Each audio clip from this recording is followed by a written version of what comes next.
kuwa maalin qaylayo iska barjeynaya waa kan jamaacadu dadkay ziyaartaan ma ogtahay ayaan u galay si fiican bay noo soo dhaweeyeenoo BBC iyo raadiyoogana way baktiyeen oo wayna dhageysteen markaan u yar dhamaynay wacdigii aan idhi fadhiguna kala fiicane masaajidkeena mariyo neer raac mid baa gacanta taagoo yidhi nabi maxamed calayhi salaatu wasalaam ilaahay baa soo diray waxa lagu yidhi namaad maqasheen buu yidhi markaasaan aamusno kuwii la barjeynayay baa yidhi war ninkani waa jaamiciyo waxbuu inii kordhina ka dhagaysta haye noo kordhiyo jaadka uu takhsiisan yahay sigaarkana nabiga waxa lagu yidhi maad maqasheen bal noo sheeg fadakir inamaa anta mudakir lasta calayhim bimusaytirin ilaa man tawallaa wakafar hadalkaa ka warrama dadka waani baa nabiga laga yidhi adu waaniye uun baa tahay diinta dadka qasabka ka dhigaya ma tihin nabigii baa sidaa lagu yidhi waad noo sheegteene qasab ha nagaga dhigine iska socda markaasay kulligood yidhaahdeen ninkaas sheekhaygu waa ninkaas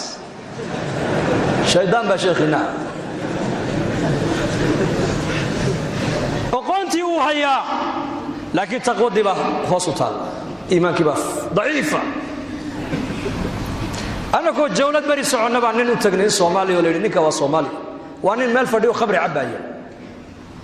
wadannada gaalada markaasaan u tagnay assalaamu calaykum markaasaan calaykum assalaam xaggeed ka timaadeen meesha ma miskiid baa meesha salaamu calaykum tadna leedihiin buu nagu yidhi maye dalkii baan ka imanno qaaraddii afrikaan ka imanno ininkaana soo buuqanno inaad miskiidka noo raacdaan doonayno miskiidka ah diinta ayaa ni bar ininka buu yidhi diinba ma taqaanaane sawka ilaahay yidhi maa laa taqrabu salaata wa antum sukaara xataa taclamuu maa taquuluun